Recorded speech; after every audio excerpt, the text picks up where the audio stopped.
Welcome to Luca and Miguel. Enjoy the video. You start by opening Word and loading the file you plan to edit. This saves time later. Once done, select the text you want to change, click and drag, or press Ctrl+A to grab everything.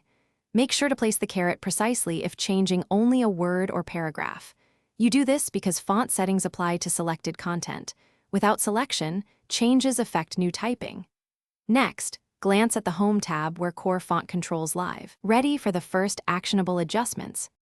Now you pick the font family and size. From the Home tab, open the font drop-down to view installed families, click one to apply, and notice why some fonts change spacing or line height. Once you choose a family, move to the size box. Type a number or use the arrows to scale text precisely. Make sure to observe readability and document style. Larger sizes improve legibility while different families change tone. After adjusting, check paragraph layout so nothing shifts unexpectedly. Finish by refining with the font dialog and styles. Click the dialog launcher in the font group to control weight, small caps, spacing, and advanced metrics. This helps with alignment and professional typography. Once satisfied, save changes. Better yet, update a style so the same font and size apply globally. If things go wrong, use undo, reselect the text, or choose clear formatting to start fresh.